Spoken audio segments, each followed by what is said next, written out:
Okay, it is in our appointed hour, 5 p.m. So I'd like to welcome everyone to our El Dorado Hills Community Council meeting for the month of December.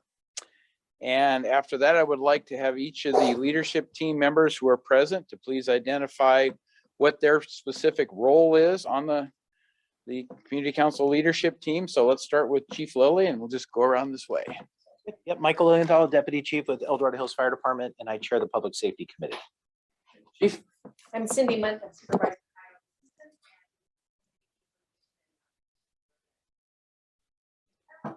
Very good. I'm John Heidel, District 1 Supervisor. John Davey, I'm the chair of the El Dorado Hills Area Planning Advisory Committee, and we're a group of resident volunteers who reviews proposed development projects in El Dorado Hills and provide feedback. I'm Richard Ross. Good governance is the category. Fundamentally, it is always querying and wondering how and why government is working or not working. Very good. And the other thing we like to do is identify any commissioners or committee members for District 1 who are volunteers that serve on our behalf. I don't see anyone present. I don't see anyone on Zoom unless I'm missing something here, Cindy. Wendy May. Yeah, well, she's a presenter, so we'll let her cover that under the presentation part. But thank you. Welcome, Wendy. And I will also acknowledge that we have Tim White with us, who's Vice Chair on APAC, and he's had a very integral part in working with the leadership team to try to make sure things are coordinated relative to community communications, I'll call it. So very good. So with that, we'll move on to item 2, adoption of the regular meeting agenda. Does anyone on the leadership team have any proposed changes? All right, seeing none, we'll accept that and we'll move on to item 3, public comment. This is the portion of the meeting that we would open it up to anyone who would like to comment to the community council on an item that's not on the agenda. It can be a comment, it can be a question, but anything that's not on tonight's agenda, because we'll handle the agenda items as listed on the sequence of the agenda. So with that, any public comment on an item that's not on the agenda this evening? Seeing none present in the room here, and I'm not seeing anyone with their hand raised unless you're seeing, okay. So with that, we'll move beyond public comment and it'll take us to item 4, our guest speakers. So we have the privilege of having 2 guest speakers with us this evening, Irene Muzio and Wendy Mae Davis, who will speak on the services offered by the Assistance League of the Sierra Foothills. And we will recognize Wendy as a volunteer who serves El Dorado County in the capacity of? Yes, I am your County Tax Assessor Appeals Board Director, 1 of 3. So thank you very much for that opportunity. I've been blessed by having that for several years, I guess since 2013. But tonight, before I present our incoming president for the Assistance League, I would like to, if I may, just say a couple things about why I chose to become a member of the Assistance League of the Sierra Foothills. And I think primarily it is because I feel, knowing our mission and vision statement, that we are very much aligned and partners with the county in what we hope to do and achieve for our less fortunate children of the county and seniors. We hope to not only help these individuals survive, we wish for them to thrive. So not just survival, but thriving in their lives. And that being said, I'm so grateful to report that we were able to raise more than $15,000 for the Caldor fire victims in less than 2 weeks. And I think, and I hope, please don't misunderstand me, Supervisor Heidel, but we were able to get that money to these victims in less than 2 weeks, which is something that the county can't always do. And that is why we feel like we are, just the best partnership that you can possibly forge. And with that being said, we have Irene Muzio, our incoming president, and just so grateful to be a part of the Assistance League, and she will show you exactly why you might also wish to be a member of the Assistance League. Thank you, Wendy. Without further ado. Thank you, Wendy. Well, thank you again for having us and letting us share a little bit about what it is we do and why we're proud of what it is we do. Because I think some people do really are starting to recognize our name and some of the things we do, but we're still kind of a well-kept secret, I think. So if you could advance to the first slide, please. well, the first slide tells us basically where we're located and what the services are we do. We are the Sierra Foothills chapter, but we service all of El Dorado County. There's a National Assistance League with over 22,000 members nationally. So there are 120 chapters. So we're part of a very large organization. Our particular chapter was founded in 2008. Currently, we have 77 members. That's a number that kind of goes up and goes down. It's gone down a lot with COVID and starting to come back, I'm glad to say. And like I mentioned, we service all of El Dorado County with our largest populations we serve, obviously being El Dorado Hills and South Lake Tahoe. Okay, if I could have another advance, please. These are our mission, vision, and core values. I'm not going to bore you reading those. You can read them yourselves, but I think it's always important for us to put these out there because these are the rules we live by. These are the rules that inspire us to do what we do. And as Wendy May mentioned, we want to see the essential needs are met in our community and that families flourish. That kind of sums it up for us. Okay, next one, please. What we do. These are our philanthropic programs. Our biggest one is Operation School Bell, and that is part of a whole national program. If you are an Assistance League chapter, you must do Operation School Bell. And that is where we clothe children from disadvantaged families. We do it differently in different parts of the country. What we do here is we work with the local school districts. They identify who the students are that have financial need. We don't do any of that. We don't keep any records on that or anything. And then we hold shopping events for those students at primarily now it's Walmart, since we lost our Kmart up in South Lake Tahoe, which was a huge challenge this year to try to get clothes up there for those kids. And what we do is they come, we give them a card for the store for, depending on their age, $100, $70, and they shop for school clothing. And we do that generally in the fall. We just finished that up. I'm happy to say we clothed over 800 children this year. And that was with considerable challenges up in South Lake Tahoe. We had no location, we had no store, and this happened kind of at the last minute. So we really just kind of jumped into gear. We bought a lot of clothing. We transported it up in vans. We found a location that was volunteered for us and we distributed clothes. So it was great. A second program we have is called Sports Locker, in which we provide scholarships to youth for the sports programs around here. And these are for either the actual registration or for equipment. Our next is Books and Beyond, and we are very glad that Books and Beyond is getting back into the schools right now. These are where our volunteers go in and work with children that are having difficulty reading. And they go on a very regular basis and work with these kids.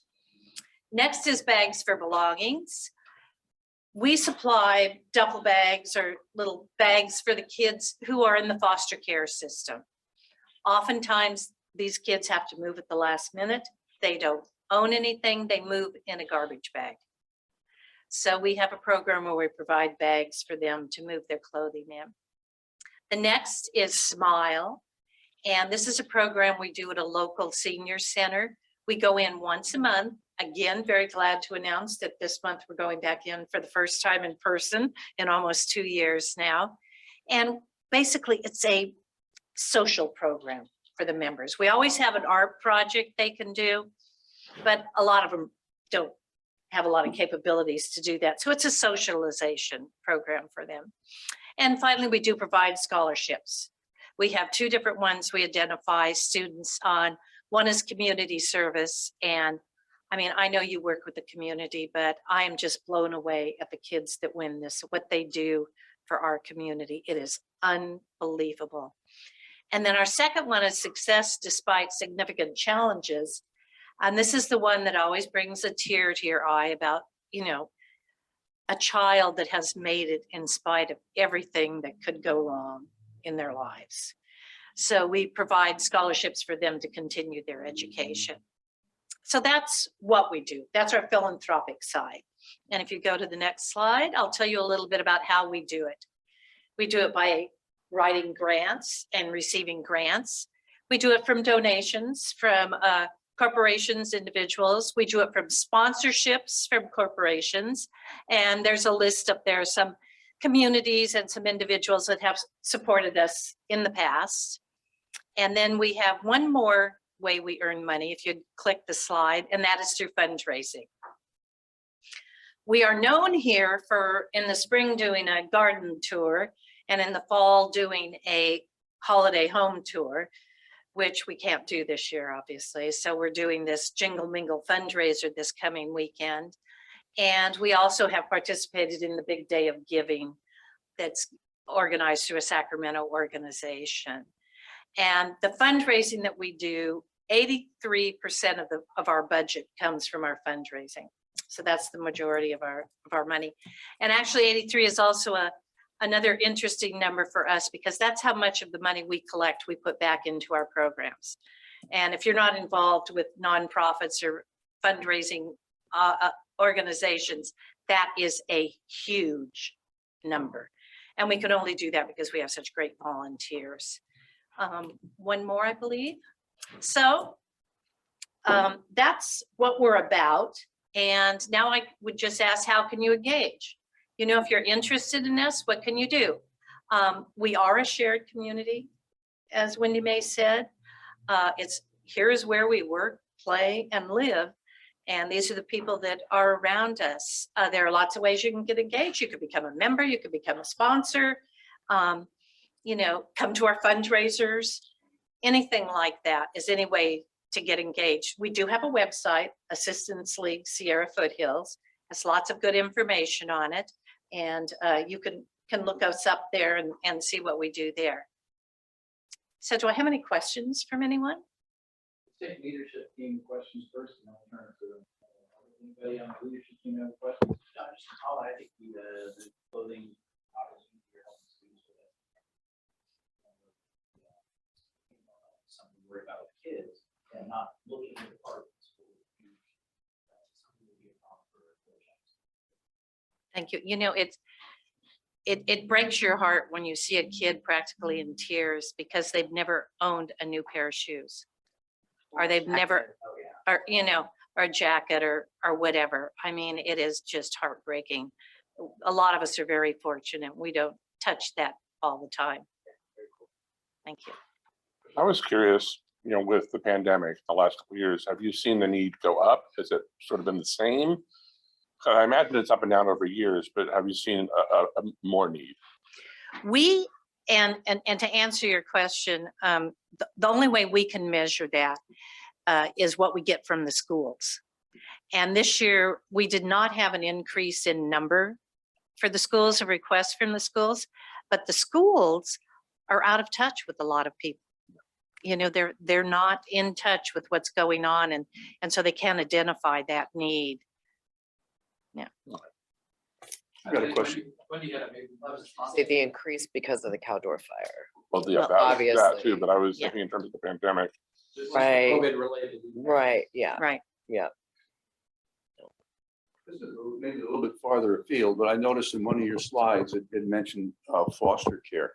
And I don't think many of us know much about how the foster care system works, in that we hear about foster care and that means, well, children have been placed with other families, but then it just kind of disappears from the radar. And so what kind of engagement, or what is the kinds of situations that you get tasked with relative to foster care children?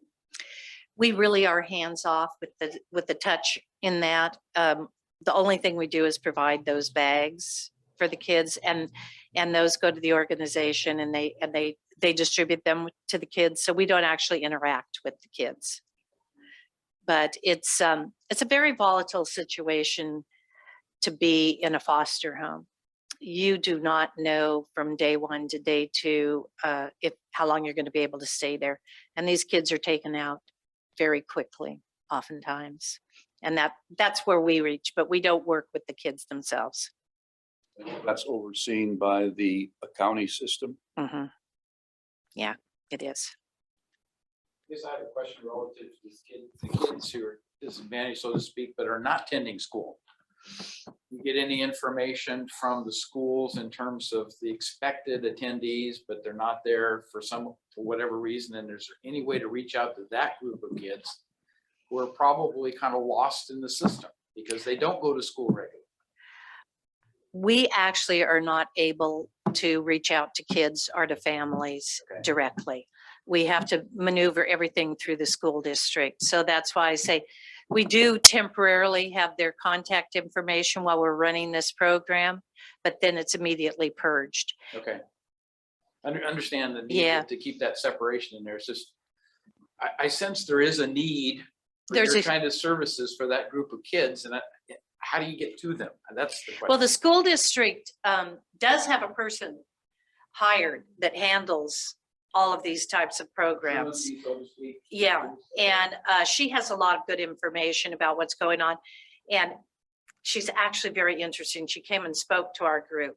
And she herself was a child in the system for a while. So she has a lot of really good insight into that and much better insight into the homelessness and everything that's going on in the county. What do you have comments? Well, I was just gonna say, with that being said, we made a point of, as Irene said, going direct to the school system to make sure that the children who actually lost their homes were served first. The ones who actually had become homeless through the Caldor fires.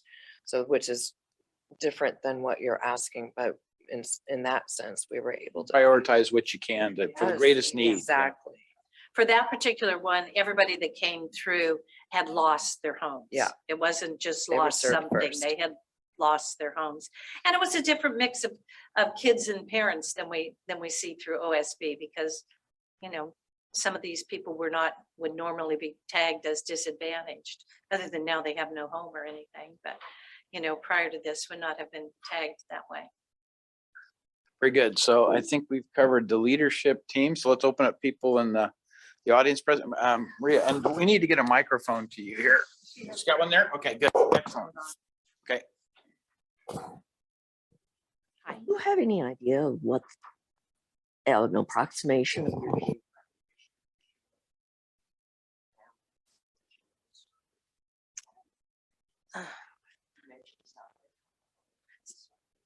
down in El Dorado Hills? We have this perception that we're rolling in No, comfort, well, and it would be helpful to, remind, if we do need reminding, that there are those in need here also. yeah, Or I not. mean, I do not have the numbers at my fingertips. I will tell you that it is true that El Dorado Hills has much fewer than the other communities. When you start going up the hill just a little bit and get out of El Dorado Hills, you start getting a lot more kids identified. But we do definitely have them in El Dorado Hills. Yeah, it's a misconception that we don't have disadvantaged youth here. Good. Any other questions? Yes, back here. To the ladies of Colorado County Commission on Aging, what percent of your funding dollars go to children versus seniors, children versus adults? Yeah, the majority of our funds go to children. A very small percentage actually goes, because the only program we have with seniors is at one senior facility. Okay. So, In Placerville? no, here in El Dorado Hills. So our Gold facility- Country. Gold Country. Oh, Gold. Gold Country, Oh, okay, Placerville. Gold Country, okay. So we hold events for them. We do, art, help them with arts and crafts and whatnot, and a shopping event Great. each year for the seniors who don't otherwise have families who visit them, unfortunate to Thank you. say. And, I know we're kind of looking at some other opportunities to be able to do that. We just haven't, like I say, everybody's been shut down for 2 years now. Very good. Anyone else present have a question or comment? Not seeing any. I don't see any hands raised on Zoom. So I'd like to thank you for the presentation. Well, Really, thank really you good for having information us. and hopefully during this holiday season, your fundraisers will be successful once again. I know there's a lot of competition with various things like Caldor, and everybody's got their outreach programs going and all good. Yep. It's just that, I think there's going to be a wider distribution of support, obviously, as a result of all of the need that's been enhanced this year between the COVID stuff and Caldor. We've had our share of expanded requests or needs for service. So, but really appreciate all you're doing. Where the Caldor fire kind of overlaps on our income is that some of the Is the foundations, microphone there on? Okay. I think it is, yes. Okay. That's good. Is that some of the money that we get from grants comes from foundations that are now pulling back some of their funds to take care of the Caldor fire victims. So that will impact our fundraising through gifts.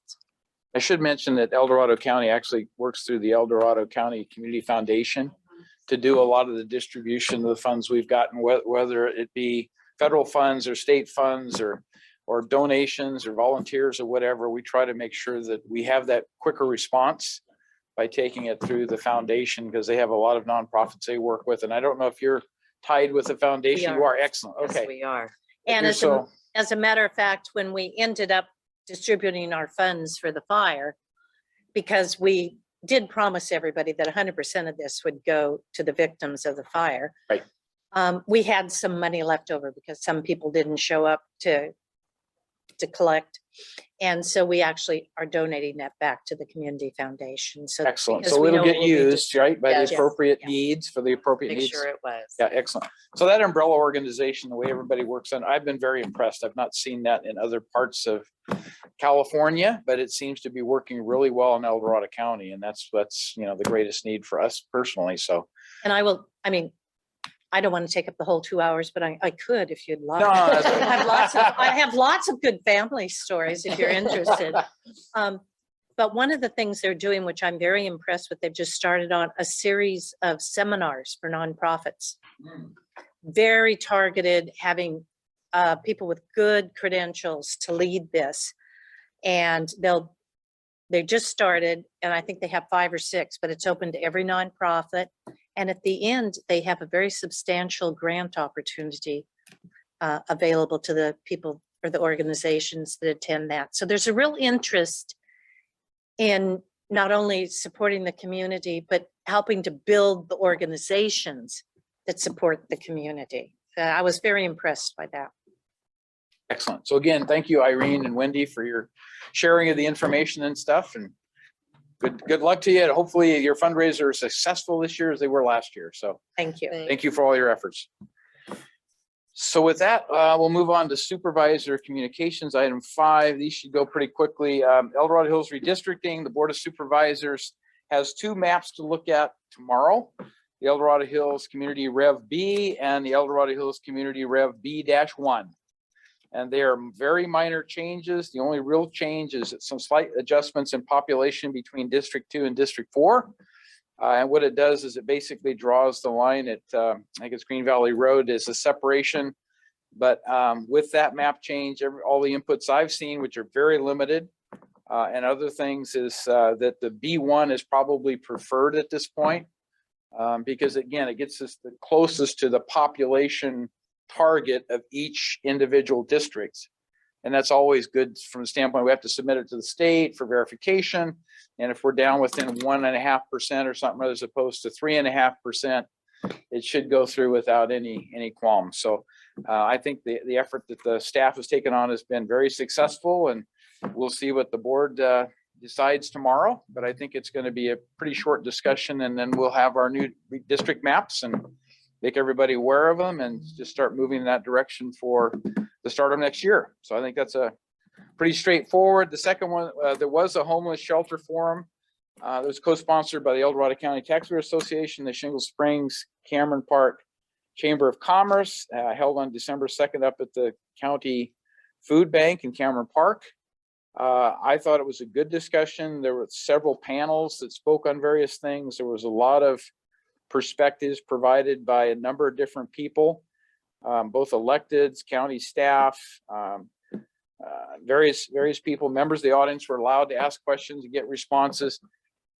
I don't know if it was recorded. It was, yeah, it was recorded. It Okay. was streamed on Facebook. So I think there are 3 parts to it. Okay, So if you go to the Taxpayers Association Facebook page, I think that's where it's at. all right. So if you missed it, but would like to hear what that is, that's the way you access the information. El Dorado County Taxpayers Association, their Facebook page should have that available for you.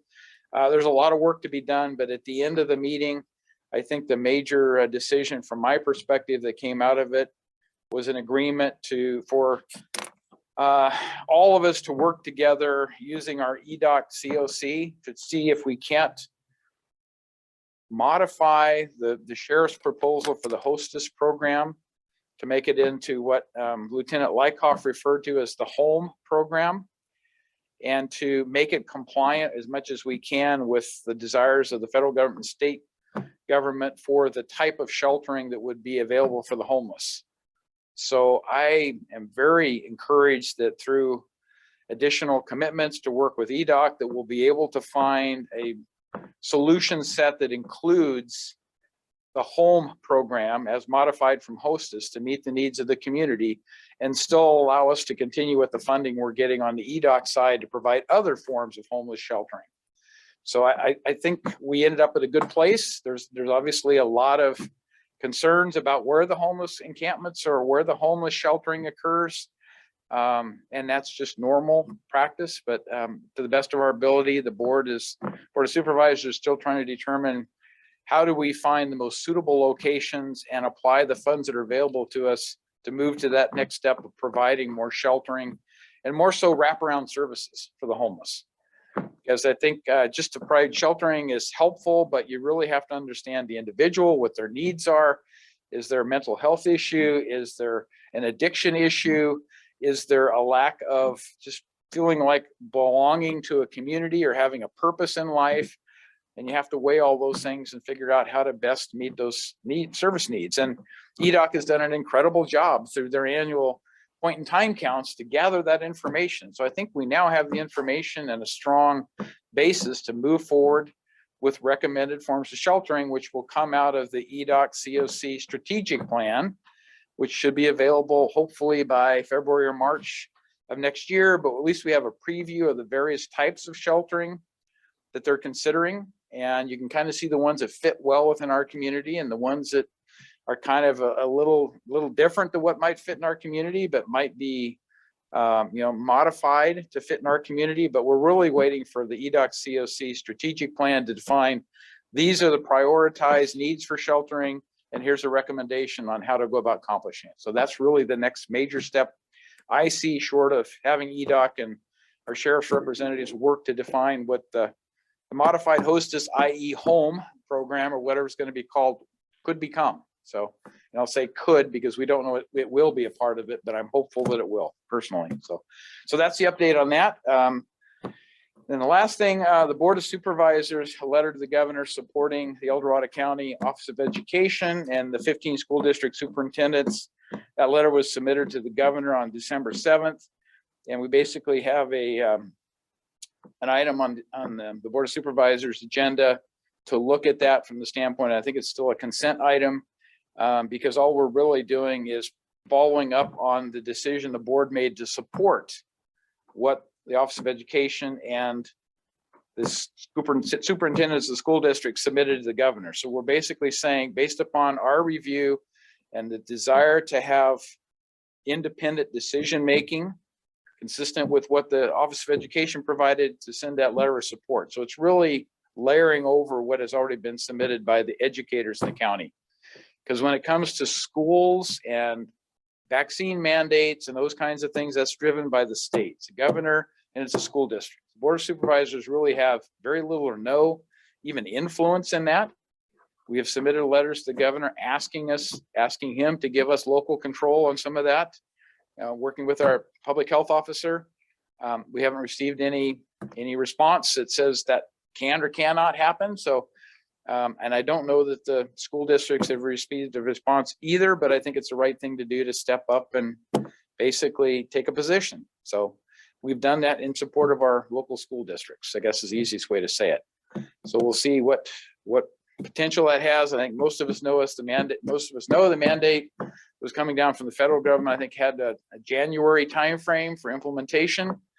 That's had some court decisions that have delayed that potentially, but I think the verdict is still out in terms of where that resides. Getting into 2022 in terms of mandated vaccinations for kids to go to school. So we'll all have to kind of wait and see how it plays out, because I think it's still up in the air in terms of what specifics are going to come out of the courts and determine what's appropriate and what isn't. So that's kind of my summary on that. So with that, anybody on the leadership team have any additional comments or questions that I could answer on any of those three subjects that I can answer? You didn't hear the caveat. Disregard that. No, my other question is that, the community, a lot of the communities provide a lot of feedback on the redistricting. Right. And I have, as a troublemaker, but the one thing I noticed on the map, and I hesitated to bring it up because it seems to be rounding out in terms of there's a lot of consensus on what's there. There's one line for District 1 that takes one street in Cameron Park below Laurel Oaks, the neighborhood there. And I just thought it was odd. It's like less than 30 houses. And I thought, but nobody from there has said anything. I don't know that they've even seen it. So that was the only, Yeah, there's minor little things like that. Yeah. See apparent when we nuances. talk about compactness Right. and not, gerrymandering, that specifically it's a finger, it looks odd on a map. So hopefully it's not a big deal. Agreed. Okay, so anyone present in the conference room that has a quick comment? Item 2, you mentioned that dealing with homelessness. Yes. Several times to EDOC. Right. For those of us who don't know. Okay. Alphabet soup, what is EDOC? El Dorado Opportunity Knocks. It's our continuum of care that was established about 7 or 8 years ago in El Dorado County to start understanding who our homeless were, and then how to provide proper means for sheltering. And they have some great statistics on the things they've been able to accomplish. I tried to share some of those statistics briefly. So between the HOT team, which is the homeless outreach team that our sheriff's office operates, where they have 3 staff members, I think it's a sergeant and 2 deputy sheriffs that manage that program. Between their visitations of the homeless and understanding what the needs are, the point in time count, and all the stuff that EDOC has done, I guess the most meaningful thing is our population of homeless in El Dorado County did not increase substantially from 2017 to 2019. So we don't have the next set of results, but the one thing that I guess reigns true is that there still is significant homeless. We're talking about over 600 in El Dorado County. And the statistics say that between those that have lived in El Dorado County their whole life and those that had, in addition to that, 5 years or more in El Dorado County, it's by far the vast majority. It's over 60, 70% in that range of people that are the homeless are people that have either lived here their whole life or been here for 5 years or less, right? 5 years or more rather. So it's a significant determination that we're not taking in a lot of people moving from other areas because El Dorado County is the desirable place for the homeless to come and live. So there was that impression with a lot of people in the community. So hopefully that concern has been kind of put to bed with the actual statistics and measurements of what's out there. Because if they truly are, which I believe they are, our own people, we have to figure out how to provide the best shelter. And this can be seniors who basically just don't have enough income. They can't pay their rent anymore, their mobile home park fees, whatever it is, and they become homeless.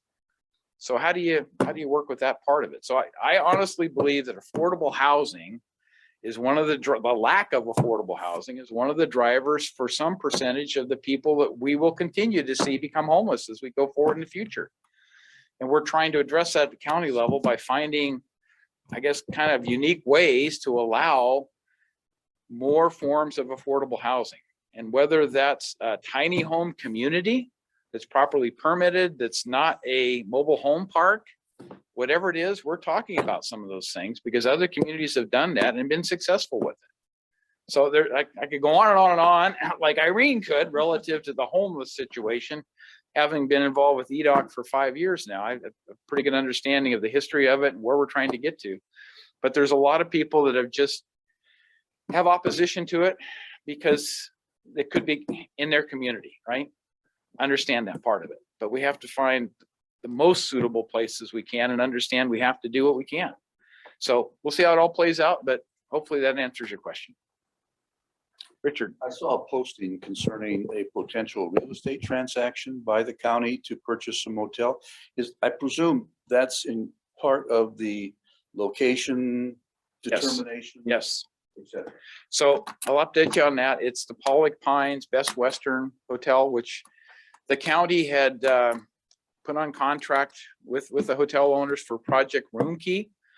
When the COVID-19 epidemic hit, there was a lot of concern with what happens to the most vulnerable populations of the homeless community.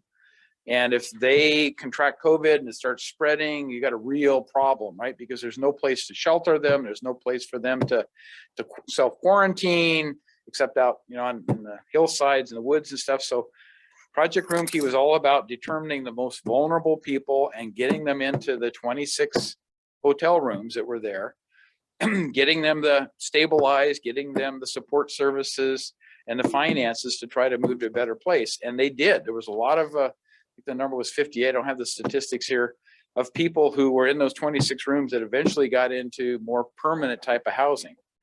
So they were stable enough, we could move them into that category, and which means he opens it up for other homeless to come into it. So that Project Room Key and the success it had, with essentially very few calls for service. I understand there was one, and then there was no transport or anything else involved with it. Seemed to have been a success. Now what the governor did is said, okay, Project Room Key is finished. We're looking at Project Home Key. And Project Home Key allows cities and counties to purchase hotels or motels using state funds with a commitment that you have to operate it for, I think it's 10 years, as a homeless shelter facility. So the county looked at the same Pollock Pines Hotel, which had the success with Project Room Key, and said, is that viable? And we did our due diligence. That's just now coming to completion, because as you probably know, you have to have a willing seller for those kinds of things, and you get into negotiations, and there has to be closed sessions because it's a potential acquisition. But that's caused a lot of concern about the public's not having input. So tomorrow we will discuss a recommendation made by Health and Human Services to continue the discussion that was planned in closed session out until the February timeframe, to allow public meetings to be held in Pollock Pines, to get public input and understanding. And I think the primary thing that needs to be understood is the statistics of where the homeless situation has been in Pollock Pines for many, many years before even EDOC was established, and where it is today, and how much did Project Room Key affect it from the standpoint of calls for service and stuff, to sort out what people have as opinions based upon knowing there's been a long-term 10 to 12 homeless people evidently in Pollock Pines on a long-term basis that have created some issues. And those have been responded to by our law enforcement agents. So it's really to have that discussion of, here's what we're seeing in terms of the results of Room Key. Here's what Home Key would provide. So let's talk about it. Does it make any sense or not? And there's a lot of reasons why it's not the ideal choice, but this is the second hotel we've looked at from the board's perspective. The first one didn't make the muster. It was in Placerville because it was too run down. The services, the infrastructure was so bad, you'd have to throw a lot of money at it just to bring it up to a standard you could start using it. And that's not what Project Home Key is about. It's about taking operational facilities that are in good shape and purchasing them with a willing seller and then converting them over. So that discussion will go on, but I do expect to see community-based discussions starting in Pollock Pines here very shortly, probably January, obviously. But it'll culminate coming back to the board in the February period. And the reason for February is because that's very close to the deadline of when you'd have to apply for these grant monies that are provided by the state of California under Project Home Key.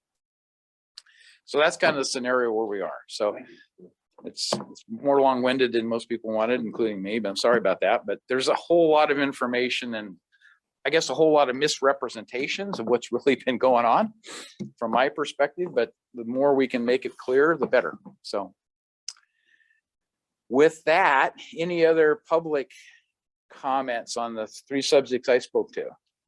All right, seeing none, and I'm not seeing any in the participants with their hands raised either. So let's move on to our leadership team progress reports. And we always start with public safety. So I do not see either our CHP or sheriff's representative. Am I missing something? Okay, so since they're absent, let's go ahead and we'll go and get our fire report update from Chief Lilly. Yes, again, Michael Lilienthal, Deputy Chief, El Dorado Hills Fire.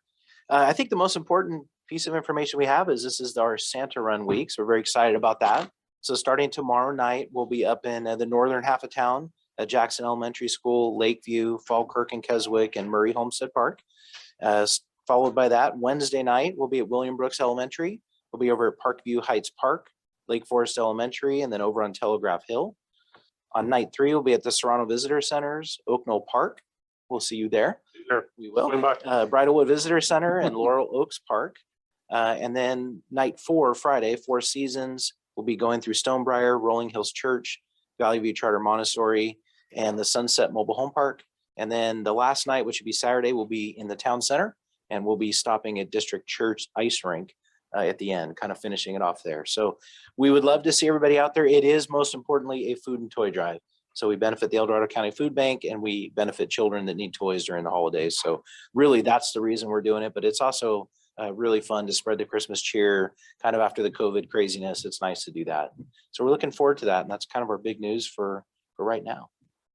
There is a drop-off point out here in the lobby. If you can't make the Toys. Santa Run and would Yeah. like to make sure you contribute to the Toys. cause, yeah. Absolutely. And our routes are on edhfire.com.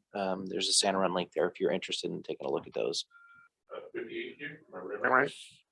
Okay, sorry, I don't mean to put you on the spot. It's probably in like 54, 55. Yeah, it's in the 50 pluses, that's for Yeah. sure. I'm looking at it right now, but Don't worry, it's just- Long-standing tradition at El Dorado Hills. Yeah, 26 years for me, and it was wonderful. I mean, when you're new in the community, you see that happening. Yeah. And it does generate a goodwill in the community to help. and this floor out here where the engines park is just full of toys. I mean, it's incredible the generosity of the community and the amount of toys collected and food too is pretty sensational. It's been a great program and it just expands every year, it seems. So although the routes, I mean, there's only so many nights you can run Santa Run and the Well, community is growing. So yeah. there's some routes that had to be changed and some people are always upset because they got cut off of having to Well, stop in their It neighborhood. used to but- be you literally drove on every street. Yes. right. And Right. that was always, when my kids were little, you still were on the streets. Yep. And now it's kind of nice because you go to a central location in a neighborhood and it draws everyone in and everyone's there and everyone's happy to see each other. And they're happy to see Santa and we're happy Right. to see. And there's the elf. usually hot chocolate or hot tea or Yeah, something. a to lot go of the with it and stops, stuff. it really is a Yeah. local little neighborhood community type Right. event. And each of the stops, it's been real well established. It's fun. So we hope to see you out there. On Very good, yep. law enforcement thing, one of the things I do in my neighborhood is I put together a neighborhood watch thing. And monthly, I will review the sheriff's media log, which also Village Life does. And in the month of November, I did the review, kind of a spot checking. And on average, there's about 50 to 54 incidents reported daily in the sheriff's log. And of those, it usually runs between 8 and 12 in some area of that's identified as El Dorado Hills. And some of the things that I've noticed is that there are more events being reported at the town center and at the Rayleigh's parking lot relative to vandalism, car burglary, trespass, and things of that nature. I also observe that there are more reports coming from the community regarding identity theft, that they're discovering something in their mail or on their communications, that they're realizing that this isn't me, and they're reporting this to the sheriff's office. So, and not noticed anything reported relative to a house burglaries or invasions or anything like that recently. But I only say that I may have missed some things. There was one other point. Oh, I also noticed that in kind of looking at next door, I don't think everybody who incurs some kind of mischief or criminal activity really reports it to the sheriff's office. And I see things written up about, oh gosh, my landscape lights were taken. And but no indication that they ever contacted the sheriff's office. And without that kind of communication, the sheriff doesn't know what's going on in his bailiwick in the county. So I think that kind of thinking does have to get communicated. So I just bring that up. Very good. And the other thing I'll comment on is in the Christmas season, there's always issues with mailbox thefts, and then also package deliveries. You know, the Amazon truck drives by and drops something off, and then there's another vehicle cruising behind the Amazon truck. And so everybody has to be aware that's an ongoing issue, and our sheriff's department is doing the best they can to respond to those. But obviously, I'm amazed at how many Amazon trucks there are running around everywhere every day, right? And every one of those can be a target for somebody looking to steal packages. So, you know, like when you're getting a delivery, I get a notification, hey, you know, it's 8 stops away, and I'll look and it's on Toronto Parkway, and you know, I can go, oh, well, okay. But I'm number 8 out of 9, and so yeah, and it's all day long.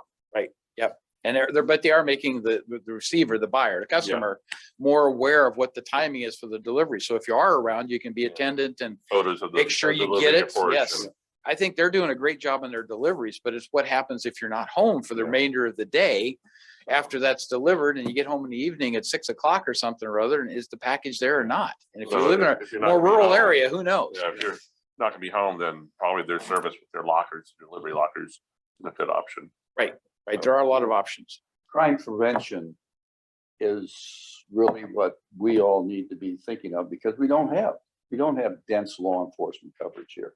And we're spread out, and also we live in areas, the way our homes are set up, you really can't see what goes on the. Right, which goes back to the benefit of neighborhood watch, which takes a while to set it up and get everybody working, but there's a huge benefit, yeah. A lot of boring commitment, so. I would throw in for public safety that Sheriff's Department, there were a lot of participants yesterday up in Placerville at the Hangtown Christmas Parade. A lot of sheriffs there. I did see Officer Brown was in the parade. So I know they're probably recovering today. It was a big event. It was super crowded. I don't think I've ever seen it that crowded. So I know that they were all engaged. So Actually, this weekend too, Saturday morning, we did the Big Brothers Big Sisters Snowball pancake breakfast. I call it. It's where they shop at Target for the disadvantaged youth. And we did the pancake that. I enjoyed that. Great event. Another good activity. Okay, so let's move on to economic development, and unfortunately Glenn is not able to be with us this evening. I will just report that one of the last efforts that CDAC did was to provide a recommendation to the Board of Supervisors on industrial hemp. We had tasked both CDAC and our Ag Commission to evaluate the pros and cons of industrial hemp growing in El Dorado County, and they submitted a report in strong support of moving forward with it. There's a lot of things going on, but there will be a discussion at the board meeting tomorrow relative to that. And I guess there's very large concerns by a number of people that industrial hemp is so close to marijuana, i.e. the TCE bearing form of the plant, that it's just impractical, I'll call it, to administer and check and to test and all those kinds of things. Be extremely expensive. So my question more is along the lines of, well, what are the costs of supporting that kind of a program? It's been proposed that there be a pilot program for industrial hemp. And if the pilot program has a cost associated with it for additional services the county has to provide, no matter what department it's coming from, if we know what those are, then that has to be part of the permitting costs. But I'd just like to get some quantification on are the costs considerable beyond what we expected? Because that's the one piece that I haven't had a response to yet, and hopefully we'll get that tomorrow. But then the board will have to decide. There's 2 basic decisions to be made. Extend the current moratorium for another year, which we have 1 more year to do that before we would have to pass an ordinance and get the program going, or to establish what's referred to as a permanent, but nothing's ever permanent, a ban on industrial hemp in El Dorado County until such time as things changed and maybe a new board of supervisors would view it differently. The pilot program kind of fits in the middle there somewhere. So that'll be the discussion tomorrow. But I do want to express my appreciation to CDAC for all the work they put into it, in particular Lexi Boger, who led that subcommittee of CDAC. And I think that's what Glenn would have spoken to if he'd been here this evening, if he'd been able to be here this evening. So I'll provide that brief report. In the interim, any comments or questions on industrial hemp? That's kind of what it's about. All right. Yeah, Tim. Just reading all the stuff that's proposed on the county website and stuff. Agenda. It seems to me that the pilot program might be the way to go. It gives you more time to do a real time study. Mhm. There's always cost with that, but the outright ban that is, I think, supported by our sheriff's department and advocated by our sheriff's department, that might be a little harsh, shall we say? Mhm. Trying to be polite. Thank you, Richard. Because I'm trying to be polite, because the sheriff's viewpoint on this seems to be a little bit one-sided and not particularly well reasoned. That's your comment, so appreciate your comment. Anybody else have a comment on that subject? Not seeing anyone else and not seeing any hands raised. So, okay, I think we're ready to move to infrastructure. And unfortunately, John Vania was not able to make it this evening. He seems to have come down with a cold. But the main things I'd asked him to talk about was road maintenance and traffic safety. And I do recognize that Brian Mullins of DOT is on here because one of the questions that came up was resurfacing the roads in Waterford. That has come up because there was discussion, I guess, a couple years ago that Waterford would be coming into that sequence. And Brian did provide an email today that contained a lot of the information, but can we promote Brian to panelists to see if he can? Or he can talk now. Okay. So Brian, I don't know if you have anything to share on this. You provided great information. I could read it, but I thought it's probably better coming from you if you're okay with that. Sure. Good evening, everyone. Brian Mullins, Deputy Director of Maintenance and Operations. I'm here with my Traffic Superintendent, Daryl Brown, tonight. In regards to Waterford, we are going to be sitting down this January to discuss and identify 2023 SB1 projects, and will be one of the subdivisions we will be looking at will be the Waterford subdivision. The current PCI, pavement condition index, in there is a 64. In regards to that number, the overall PCI rating on all county roads, the average is 66, so it's right in that ballpark. But Waterford, amongst many other subdivisions within District 1, will be looking at and reviewing, going over the numbers and deciding what 2023 projects are going to be. I can't make any promises on Waterford being up next, but we will be looking at the roads in there and some of the infrastructure. We have some utility issues in that subdivision, along with, I'm unsure of any ADA improvements.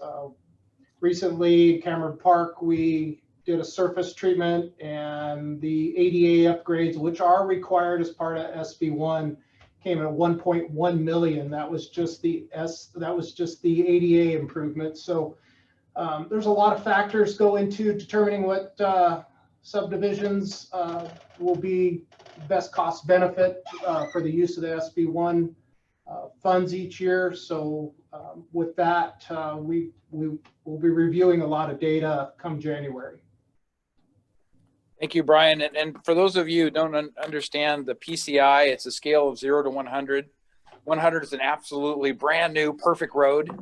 So a 64 is in that mix where it's 2/3 of a good road, and it's in decay. But it's a curve that if you look at it, that once you get to about 40%, you start dropping off, it's almost, you're gonna have to redo the whole road. So it's not just resurfacing. So we have tried to maintain the PCI in that 65 to 70 type of range. It's extremely difficult because, again, the state gas tax money, SB1, that he was referring to, have not met the needs for road resurfacing, for road maintenance. That's the state's responsibility to provide those funds. It's not the county's. We distribute it.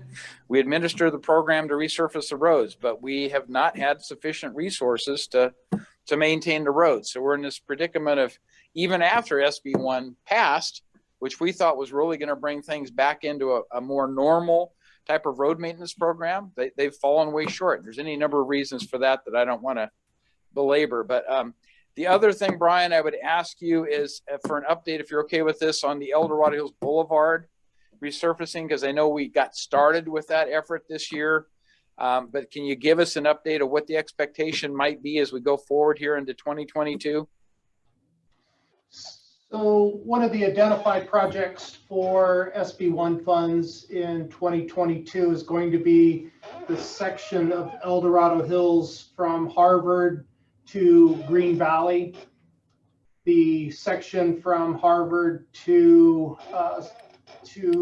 I would say Saratoga is still in the planning phase.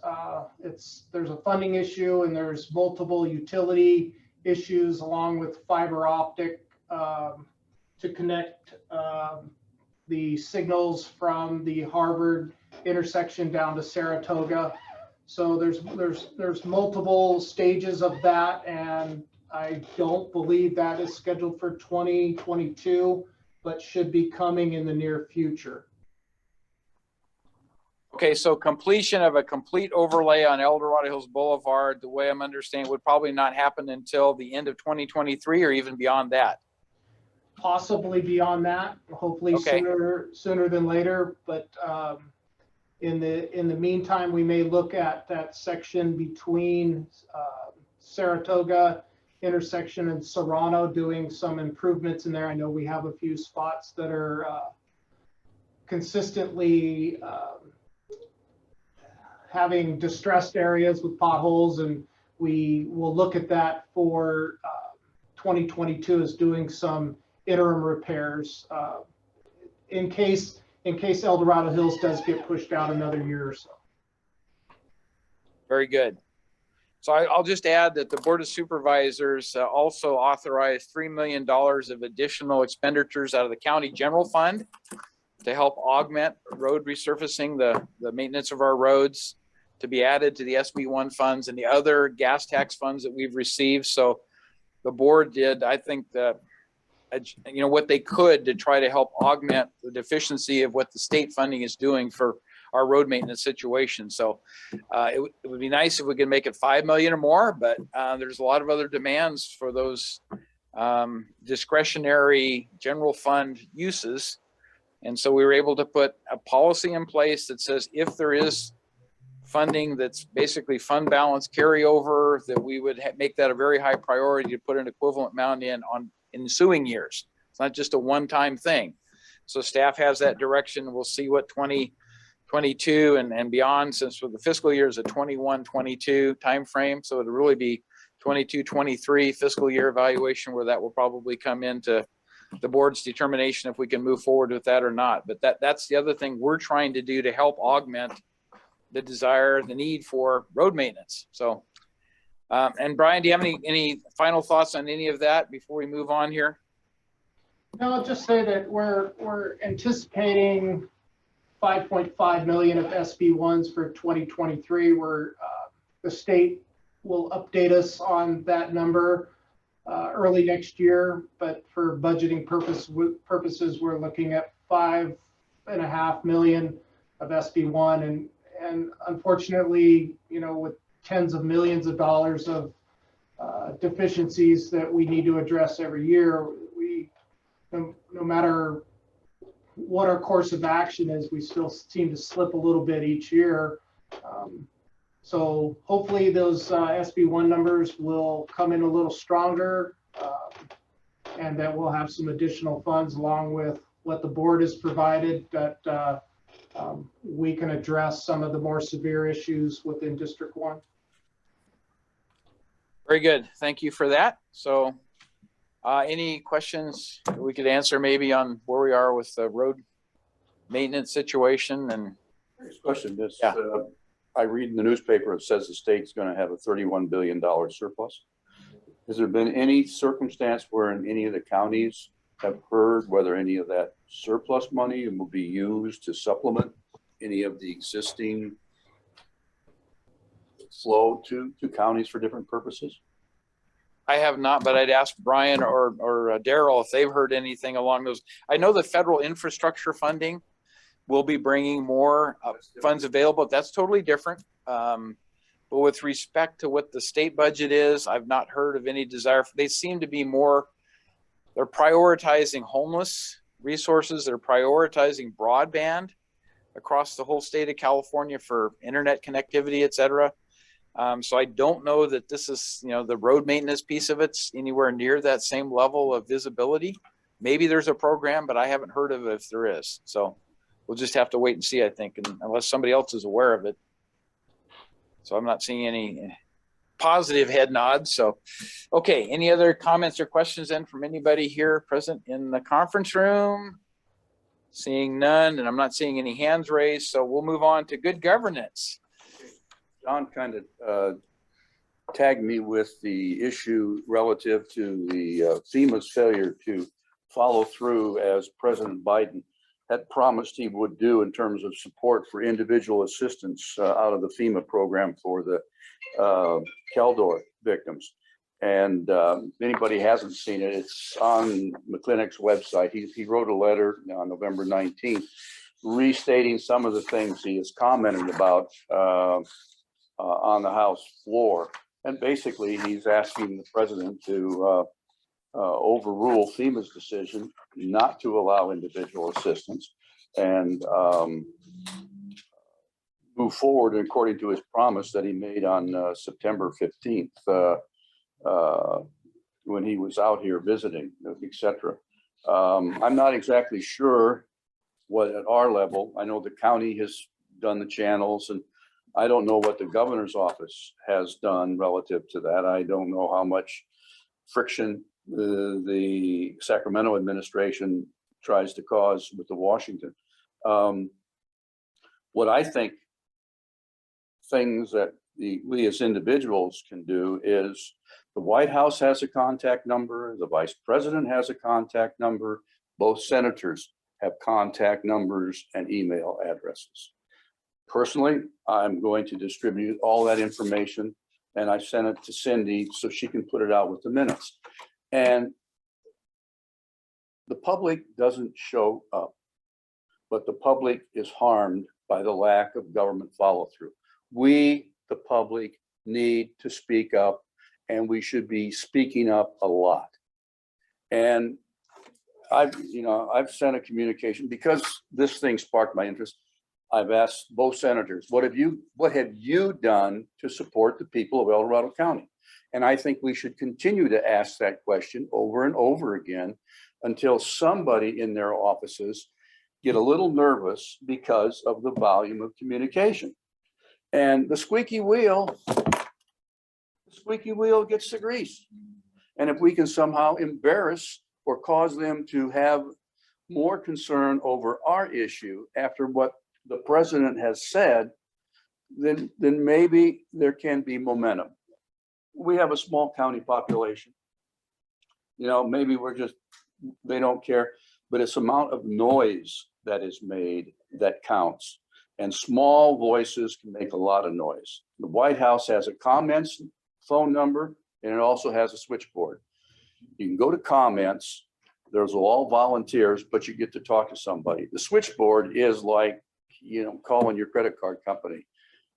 Dial 1, dial 2, dial 3. And if you wait long enough, you can go to the switchboard, but then you got to tell them who you want to talk to. And tell them, I want to talk to the president.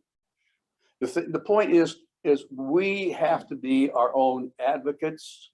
And if we don't do it, then forget about it. Because what, 3 months have passed almost? Right. 3 months have passed. I'm sure he's forgotten he ever said it. And I won't go any further down that line of rationale.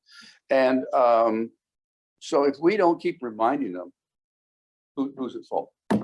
So Cindy will have this, and she can put it out and recommend that people contact. Well, the congressman, you can contact your congressman. He's already made the effort. He's already made the noise. Right. Got to go higher. Yep.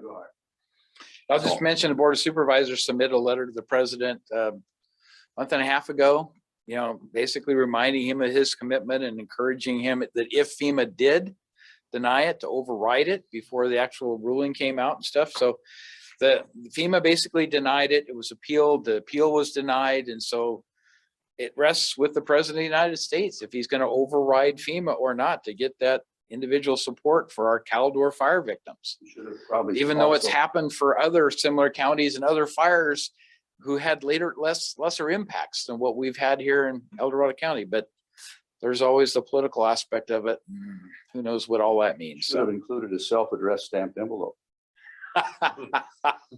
Right, that might work. It might work.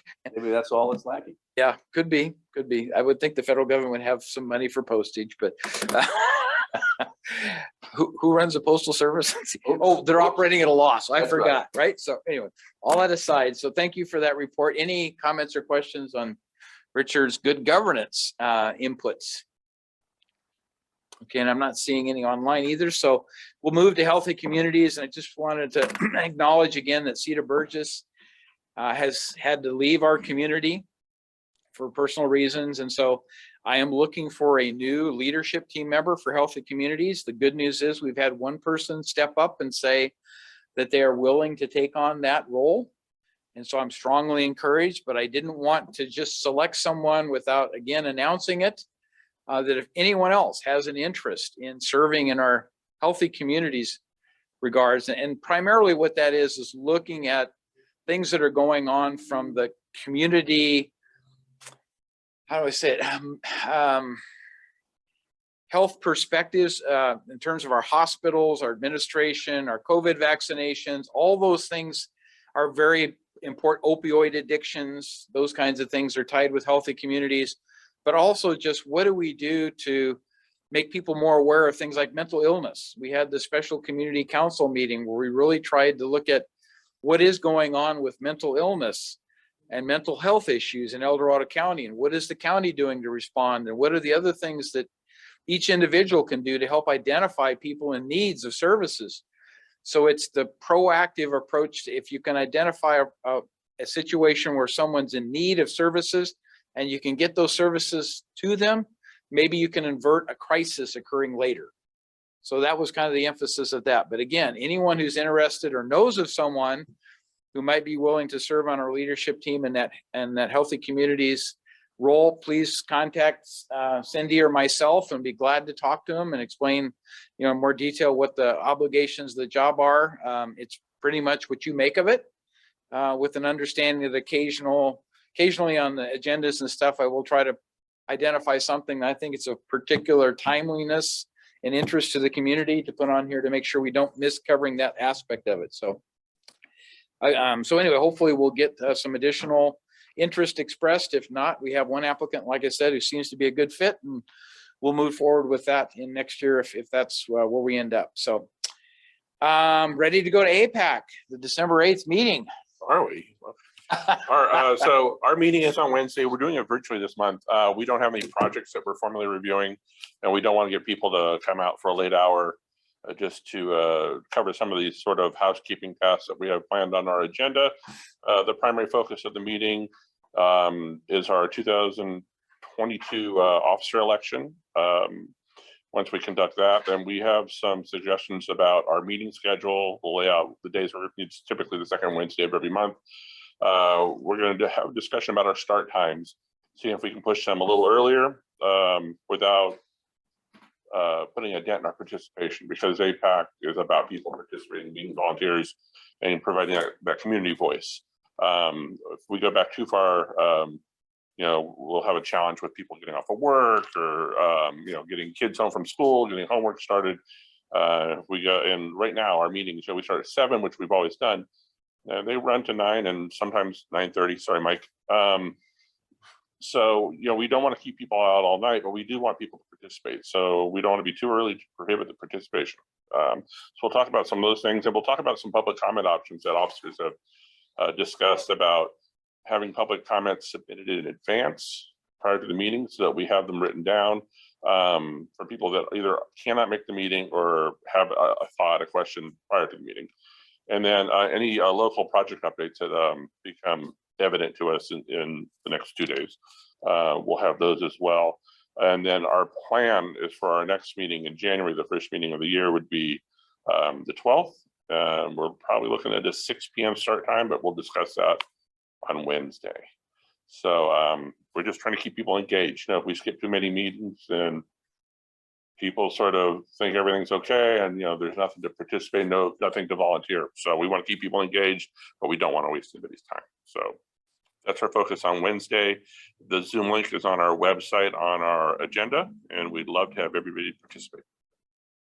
Well, you know, I do have a conflict from about 7 to 8, so Okay. I will join late. And if there's anything I can add to the conversation, I'd be happy to do that. But just to give you a heads up, I do have another thing I have to try to work through. So It's conceivable we'll be done by 8, yeah, it's good. and so If you which are- is our goal. I'd be happy to leave the meeting after. Well, no, if you're not available, what we could do is we can move you further. And if you want to send a message and let us know, yeah, I can maybe at this time or maybe not at all. Yeah. But either way. I'm not sure, short of what happens at tomorrow's board meeting, there'll be a whole lot necessary to message that would be new. Okay. But yeah, we'll Okay. leave it open that way, That's fine. and just to give you a heads Well, up. and So- we'll also be able to wish everybody a happy Christmas and happy New Year. So All right, very good. So any questions relative to APAC's anybody want to volunteer? agenda? Anybody want to Volunteers? volunteer? Anybody want to sign up? Yeah. Okay, not seeing anyone online either, then community information and outreach. Cindy. Okay, the holidays here, photos with Santa have started and they are at the California Welcome Center in Town Center. As we do each month with these El Dorado Hills happenings, I have links to everything I speak about. All you have to do is go to the Supervisor Heidal's webpage on the county site, and I have hyperlinks to everything. And we have the whole El Dorado Hills Fire Santa Run and food and toy drive on there as well. And also in Town Center, they're having the Christmas carriage rides. They're from 6 to 9 on Fridays and from 5 to 9 on Saturdays. So that's what's happening with the holidays in Town Center. Pretty good. Any go backs from anybody? Not seeing any. So I'll just note that our next meeting is Monday, January the 3rd. We haven't scheduled a guest speaker because typically we'll have kind of a slow startup at the beginning of the year. A lot of people are still kind of in that holiday season thing. And so I don't expect a large turnout. So we'll schedule probably a guest speaker for our February meeting and pick it up again at that point in time. So we'll make it a short meeting in January and then go from there. So any Will be the final, third. go ahead. We'll be on the 3rd. Yes, yes. And I think we have continued commitment from the fire department for this room, right? Looks good. I haven't moved beyond that, but yeah. Okay, all right. I never want to push to 10. Okay, so we don't know. I haven't done the 2022 yet. Okay. Okay, so that I think confirms that we're probably good for the 3rd, and we'll have to work the rest of the calendar. So, and that's one of the things we will talk about is the calendar of dates for the entire year, because sometimes we'll have a conflict and we'll move it forward a week or back a week or whatever to try to meet the nominal time frame. So we'll come up with that calendar and to discuss at our January 3rd meeting, hopefully, and firm everything up so people can mark their whole 2022 calendar with all of the dates that we've defined. So with that, unless there's any final comments, One thing Richard? out. I Yes. talked about contacting senators. We just happen to have a vice president who's from California. Yes, And so, I mean, from the top down, contact them all, rattle the cages. So, and that information is in here. very good. So with that, I'm going to adjourn this meeting at 6:13. Thank you all. I'm sorry, was there another one? No, okay, 6:13. Thank you all. Have a Merry Christmas, Happy Holidays, enjoy yourself, and hopefully we'll see some of you back in January, if not all of you, right? So. Yeah.